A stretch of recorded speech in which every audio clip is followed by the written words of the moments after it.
In this lecture, I will discuss about some molecules that are the stuff of life. We call these molecules as molecules of life, or sometimes the stuff of life.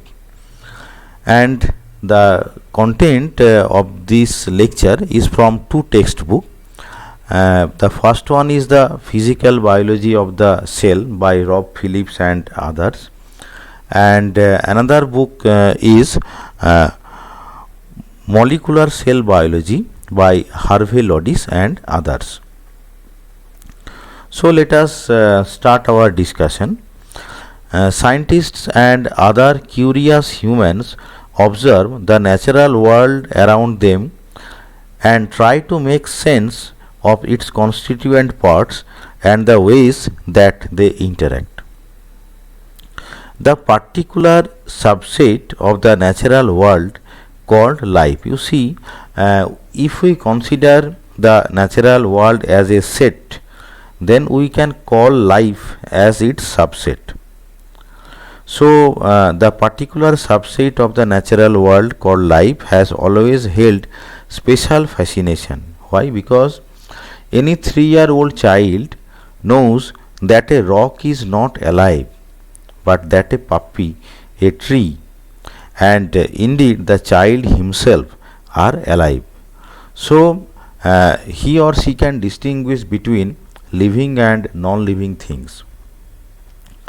Yet the 3-year-old would be hard pressed to produce a rigorous definition of life.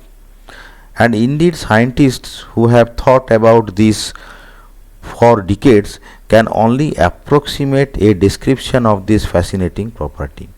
So, the point is that although a child can differentiate between living and non-living things, but it is very difficult for him to understand the meaning of life. Even for us also, it is very difficult to define the life.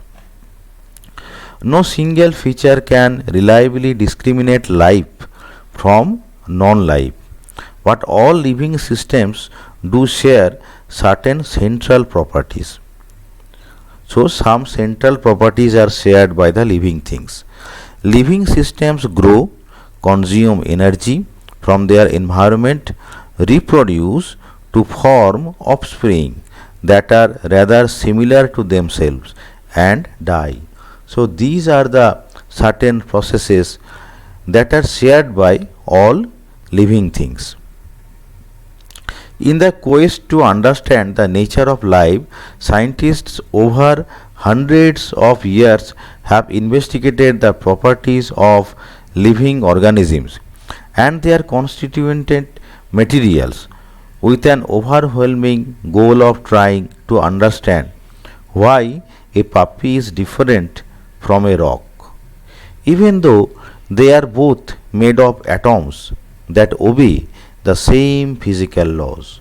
That is, living organisms and non-living organisms are both made of atoms, and atoms should obey the same physical laws, but still there is some differences between the living things and non-living things. Although this quest is still ongoing, some useful generalizations about the material nature of life are now widely accepted.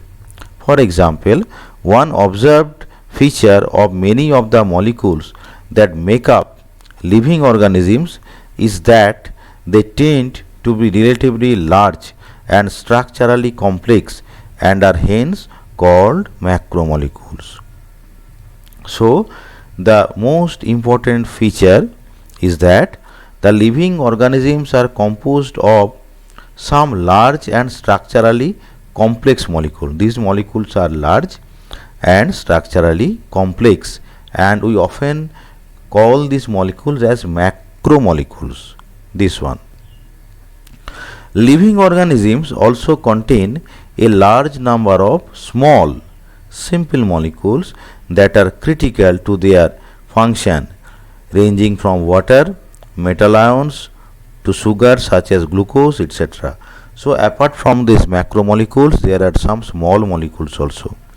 Although these small molecules are important to life processes and indeed are used by the cell as building blocks to make the macromolecules, a distinction is usually drawn between small molecules that can arise through non-living chemical processes and characteristic biological macromolecules that are found nowhere but in living organisms. So the point is that these small molecules may also be contained in non-living organisms, but these particular biological macromolecules that we were talking about are found only in living organisms. Despite the diversity of macromolecules found in living organisms, the kinds of atoms found within them are surprisingly restricted. So this feature is very important. That is, there are some macromolecules, and in these macromolecules there is again a tremendous diversity, but still these macromolecules consist mainly carbon, oxygen, nitrogen and hydrogen, with a smattering of sulfur and phosphorus. It is largely the ways in which these humble suite of atoms are connected to each other that create the special properties of the macromolecules found in living systems. Of course, many other kinds of atoms and ions are critical for the biological processes of life, but they are generally not covalently incorporated in macromolecular structures. Organisms are constructed from four great classes of macromolecules. Now we will discuss about these macromolecules. So organisms are constructed from four great classes of macromolecules. If you take any organisms ranging from a small soil bacterium to a giant redwood tree or a massive whale and separate out its constituent macromolecules. So if you take any organisms, it may be some bacteria, it may be some redwood tree, it may be a blue whale, any of the organisms, and suppose you are separating out its constituent macromolecules. We have already said that is living organisms are composed of macromolecules, and you are separating these macromolecules depending upon the classes. So we will find a small number of distinct classes, chief among these being proteins, carbohydrates, lipids and nucleic acids. These are the four great classes of macromolecules: proteins, carbohydrates, lipids and nucleic acids. So let me show you some example. So this one is the structure of DNA, atomic structure of a small fragment of the nucleic acid, DNA. We are talking about nucleic acid. We have already told that four classes are there, that is proteins, carbohydrates, lipids and nucleic acid. So this is deoxyribonucleic acid or DNA, figure A, and this one, that is figure B. Figure B is the atomic structure of the oxygen carrying protein hemoglobin. So this is a protein, hemoglobin. This is one example of the protein. And figure C, phosphatidylcholine is a lipid molecule. This one is a lipid molecule from a cell membrane. This is in cell membrane, figure C. This is a type of lipid. And figure D, branched complex carbohydrate. This is a carbohydrate molecule. So these are some examples of four great classes of the macromolecules. Now broadly speaking, these different classes of macromolecules perform different functions in living organisms. So their functions are different.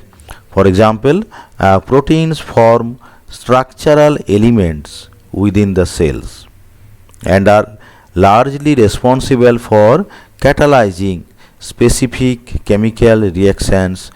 Those are necessary for our life. So these are the function of the protein. Similarly, lipids form membrane barriers that separate the cell from the outside world and subdivide the cell into interior compartments called organelles. We have already given a lecture about cell organelles, and there we have also discussed about the fact. So, lipids form the membrane barriers. Carbohydrates are used for energy storage, for creating specific surface properties on the outside of cell membranes, and sometimes for building rigid structural units such as cell walls in plants. Nucleic acids perform a critical function as the memory and operating instructions that enable cells to generate all the other kinds of macromolecules and to replicate themselves. So, the properties of replication or translation, that we will discuss in a separate lecture, but for the time being we have to know that is nucleic acids perform a critical function as the memory and operating instructions that enable cells to generate all the other kinds of macromolecules, for example protein synthesis, and to replicate themselves. Within each of these broad categories there is tremendous diversity. A single organism may have tens of thousands of structurally distinct proteins within it. So, although we spoke about proteins, but there may be tens of thousands of structurally distinct proteins within a single organism. Similarly, the membranes of cells can comprise hundreds of different lipid species also.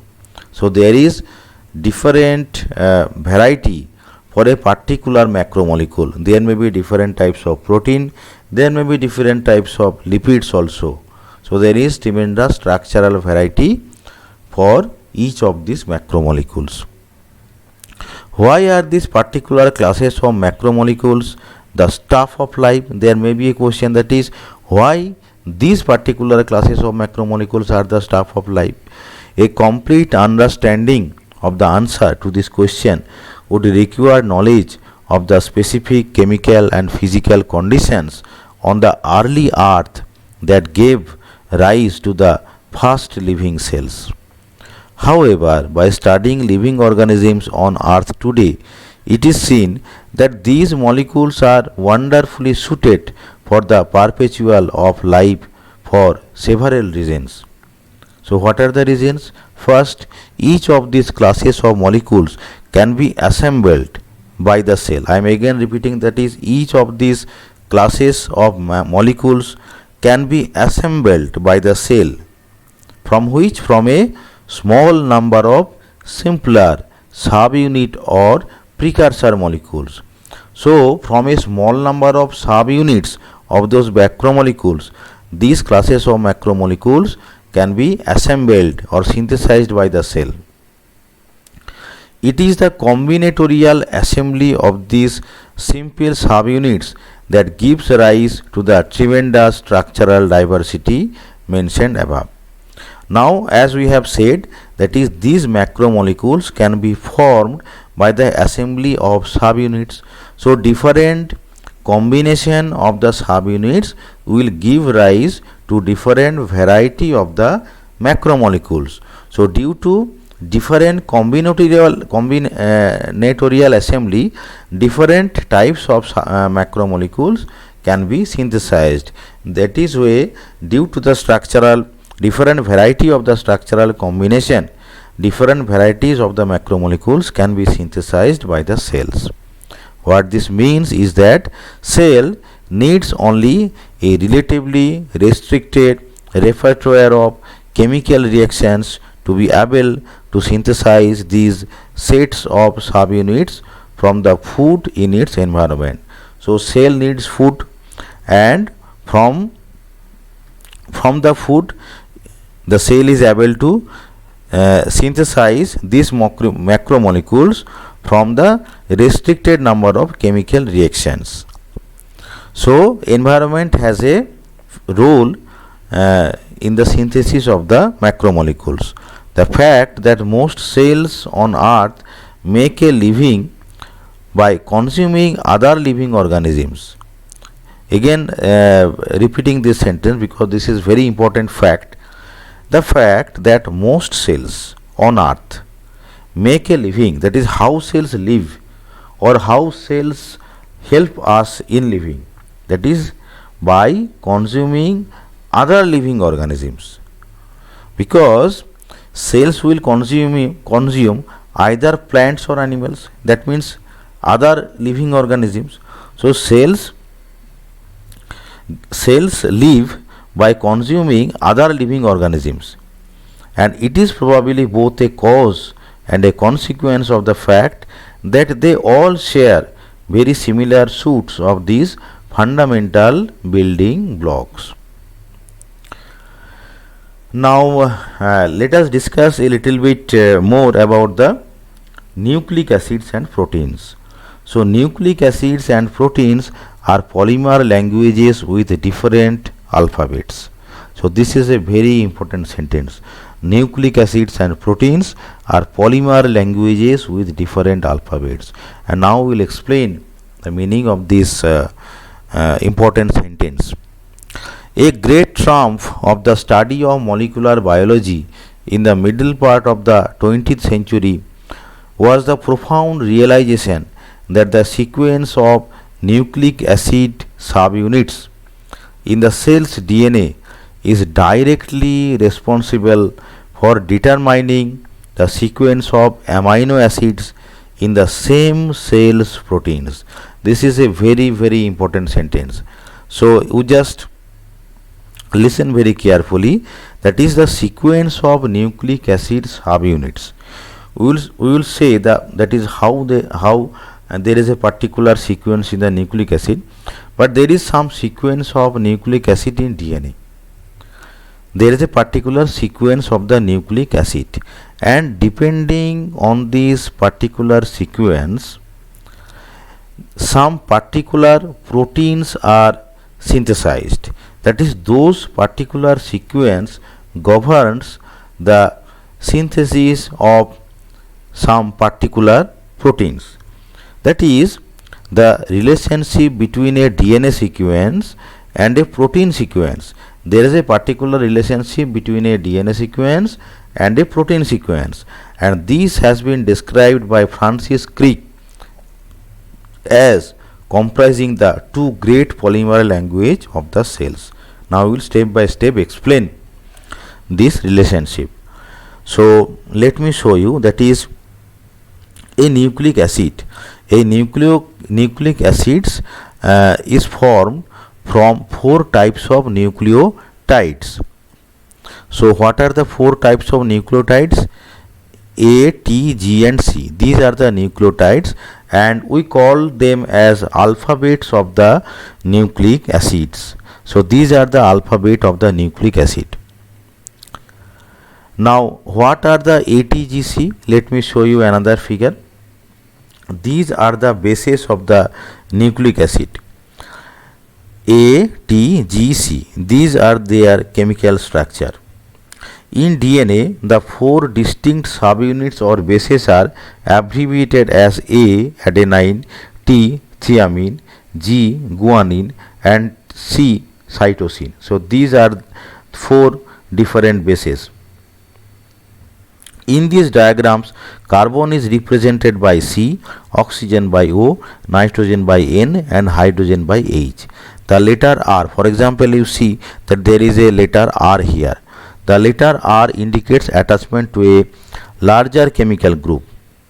For nucleotides, the R group consists of the pentose sugar deoxyribose attached to phosphate. A single line connecting two atoms indicates a single covalent bond. So this is a single covalent bond, whereas a double line indicates a double covalent bond. For example, this is the double line, this is double covalent bond. The two large bases A and G are called purines. So A and G are large and they are called purines, and C and T are small, two small bases C and T, and they are called pyrimidine. Now let us show you the figure of the pair of the bases, that is how base pairs are formed in DNA. So bases are assembled to form DNA. So these are the bases, you see A, G, T, C, these are different types of bases, and these bases are assembled to form the structure of the DNA. DNA, that is a double helix. Two helix are there. The structure of the DNA is double helix with two backbones. These are the backbones. These are the backbones. The backbones are made of deoxyribose and phosphate group. So this is, you see, that is phosphodiester bond. The backbone is formed by the deoxyribose and phosphate group. The four types of bases are able to form stable hydrogen bonds uniquely with one partner. That is, the bases form bond uniquely with one partner. Uniquely with one partner means such that A pairs only with T. You see the figure, that is A pairs only with T. This is the hydrogen bond. A pairs only with T and G pairs only with C. G pairs only with C. So in this way the pair between the bases are formed. The structural complementarity of the bases. Structural complementarity means that is A must pair with T and G must pair with C. The structural complementarity of the bases enables the faithful copying of the nucleotide sequence when DNA is replicated or when RNA is transcribed. I will in a later lecture will describe in detail about the transcription and translation process. There you will see that is this particular pairing mechanism or particular sequence has some role in replication and translation. And in figure C, this is the figure C, and this is space filling atomic model approximating the structure of the DNA. The spacing between neighboring base pairs is almost 0.34 nanometer.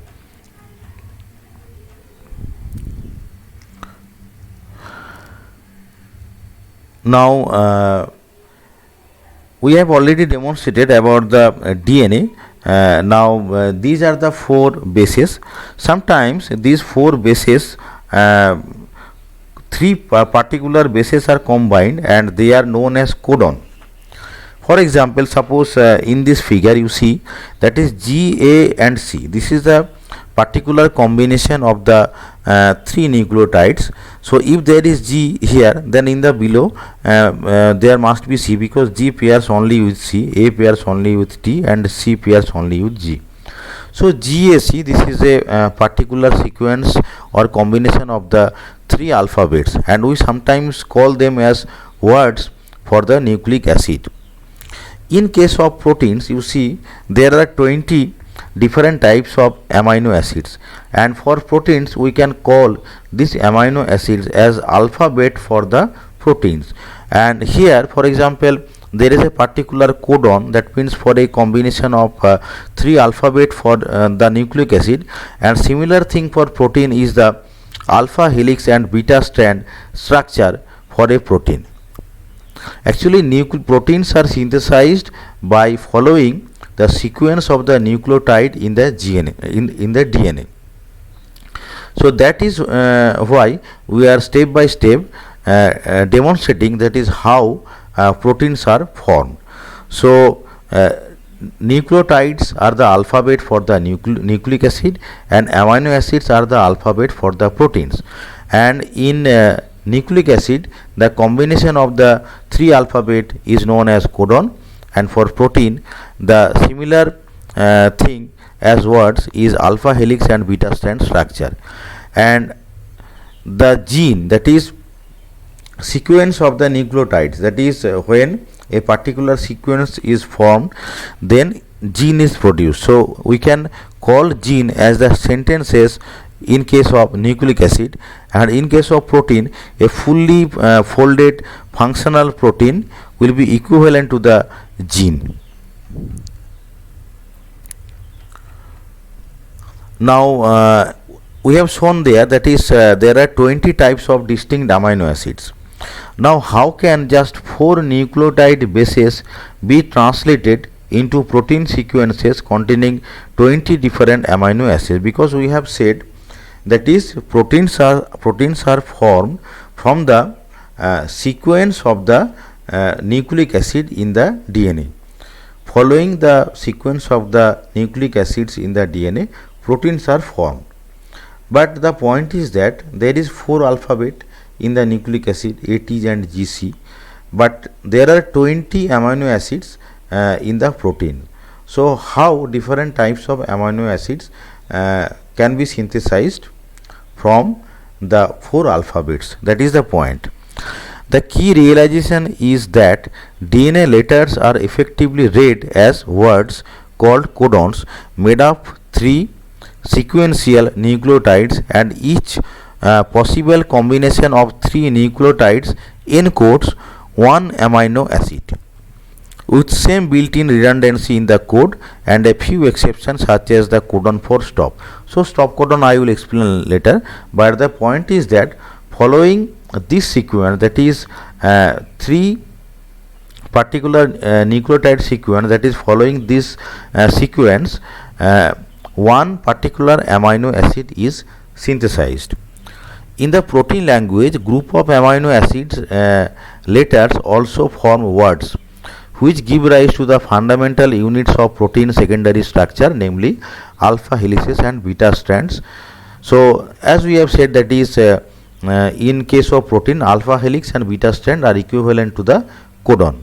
But the point is that this particular sequence will code for a particular amino acid. But how it is done, that I will explain step by step. An example of a complete sentence in the protein language is a fully folded. That is, a fully folded means that is when a protein is being synthesized. At that time it is in a chain like structure. There is a particular process called protein folding. So then the protein becomes folded. After becoming after a particular folded structure, the protein becomes biologically active, and biologically active enzyme that is capable of catalyzing a specific biochemical reaction within a living cell. So after the folding event, the proteins becomes biologically active.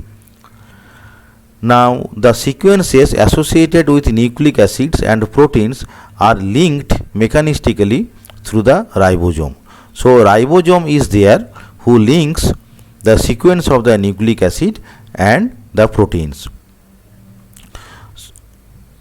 So these two polymer languages are linked informationally in the form of the genetic code. These two polymer languages, that is polymer language for the protein and the language for the nucleic acids, are linked with each other informationally in the form of the genetic code.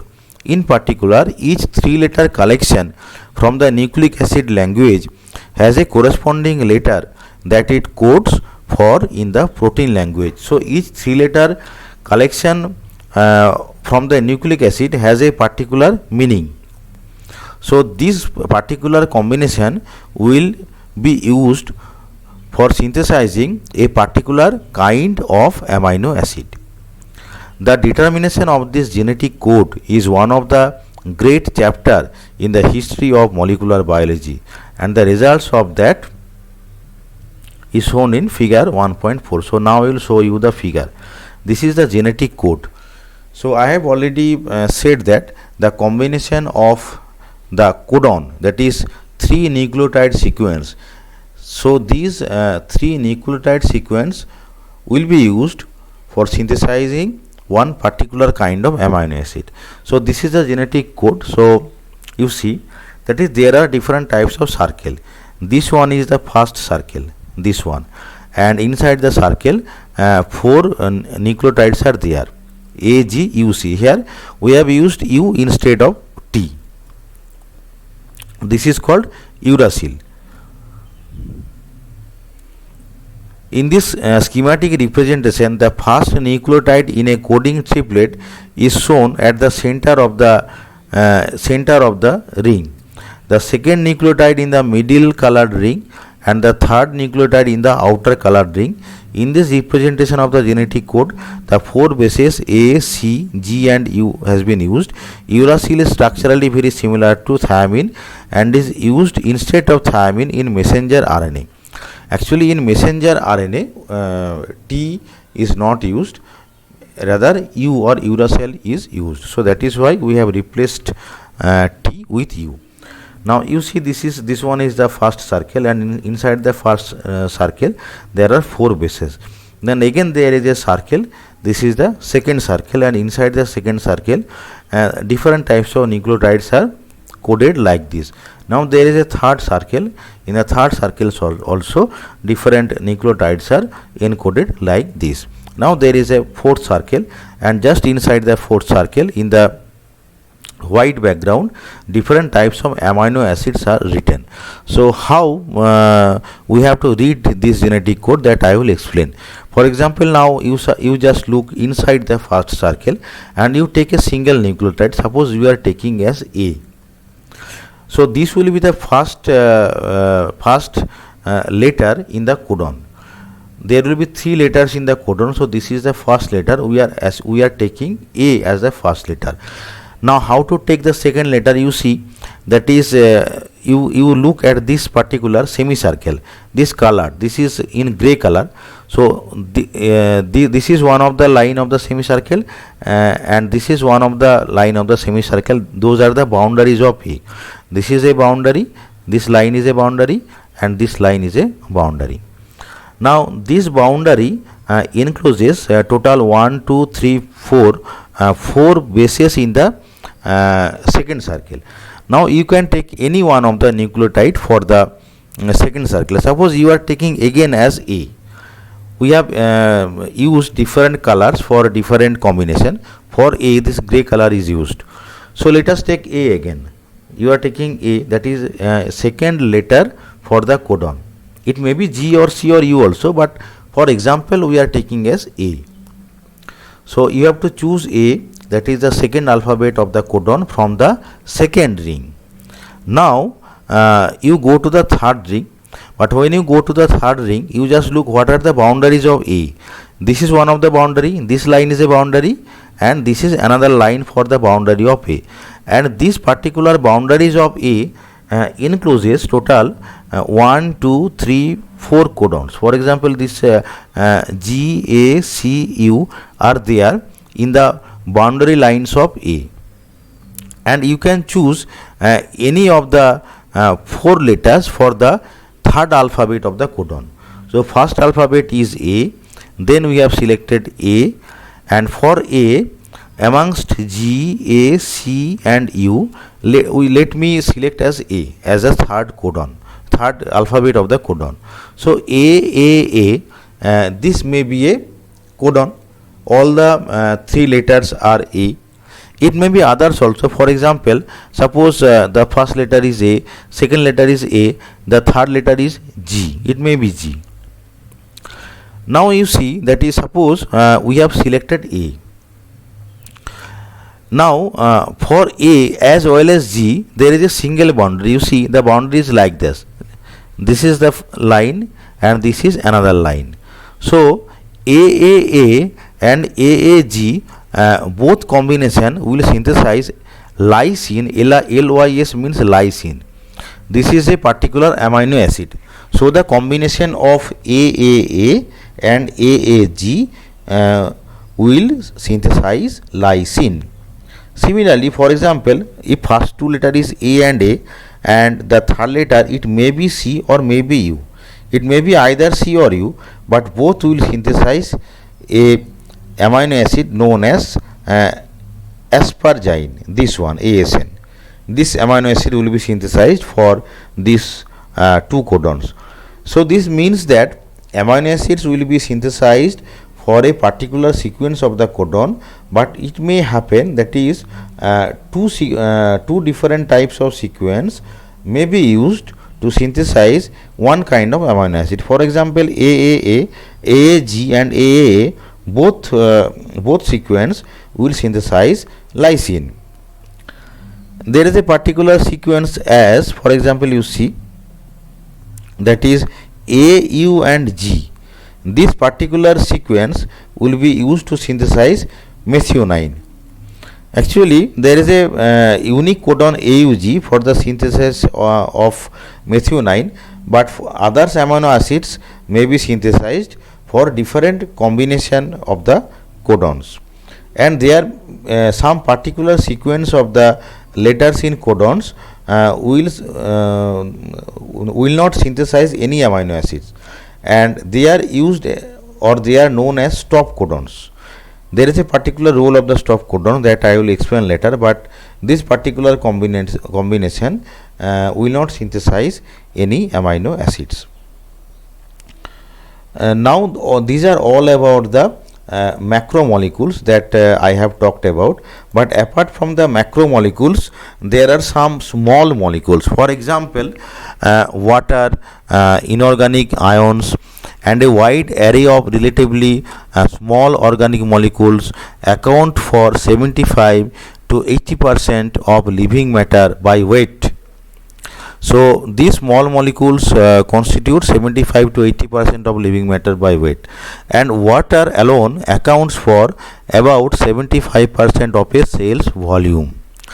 These small molecules, including water, serve as substrates for many of the reactions that take place inside the cell, including energy metabolism and cell signaling. Cells acquire these small molecules in different ways. Ions, water, and many small organic molecules are imported into the cell. Other molecules are synthesized within the cell, often by a series of chemical reactions. So some of the many small molecules found in cells, for example, serine, glucose, sodium, water, oleic acid. Here point to be noted, that is only the L forms of amino acids such as serine are incorporated into proteins, not their D mirror images. So this is serine, one types of amino acid, but the point is that only L form of the amino acid. Actually there are two different isomers, L serine and D serine. Although two isomers are there, only the L forms of the amino acid such as serine are incorporated into proteins, not their D mirror images. Similarly, there are two isomers of the glucose, L glucose and D glucose. Only the D form of glucose, not its L mirror image, can be metabolized to carbon dioxide and water. So why it is so? This is because of the evolution. At an early stage of biological evolution, our common cellular ancestor evolved the ability to catalyze reactions with one stereoisomer instead of the other. How these selections happened is unknown, but now these choices are locked in place. An important universally conserved small molecule is adenosine triphosphate, ATP. So this one is the figure of the ATP molecule, which stores readily available chemical energy in two of its chemical bonds. So these are the high energy chemical bonds where energy is stored. When one of these energy rich bonds in ATP is broken, forming ADP, ADP means adenosine diphosphate, the released energy can be harnessed to power the energy requiring processes such as muscle contraction or protein synthesis. So when ATP is broken into ADP, some energy is released, and that energy is used for some biological processes such as muscle contraction and protein synthesis. So this one is ATP triphosphate, total 3 phosphate molecules, and this one is ADP, adenosine diphosphate, 2 phosphate molecules. One bond is broken, that means one high energy bond is broken, and there is some energy released, and those energy is used in protein synthesis and other muscle contraction process. To obtain energy for making ATP, all cells break down food molecules. So how ATP is produced? ATP is produced by breaking the food molecules. For instance, when sugar is degraded to carbon dioxide and water, the energy stored in the sugar molecules' chemical bonds is released, and much of it can be captured in the high energy rich bonds in ATP. So from these molecules, glucose molecules, ATP is synthesized. Bacterial, plant and animal cells can all make ATP by this process. In addition, plants and a few other organisms can harvest energy from sunlight to form ATP in photosynthesis process. Other small molecules, it may be certain hormones and growth factors, they act as signals that direct the activities of the cell. And neurons or nerve cells communicate with one another by releasing and sensing certain small signaling molecules. The powerful physiological effects of a frightening event, that is, you have to do something, frightening event, for example, come from the instantaneous flooding of the body with a small molecule known as hormone. What hormone? This is adrenaline hormone, which metabolizes the fight or flight response. So these are different types of small molecules that are necessary for different types of biochemical process inside the cells. So in this lecture we have discussed different types of macromolecules and small molecules, and I hope you all have understood the lecture, and for further understanding you have to read the textbook of Harvey Lodis and Rob Phillips, and I thank you all for listening this lecture.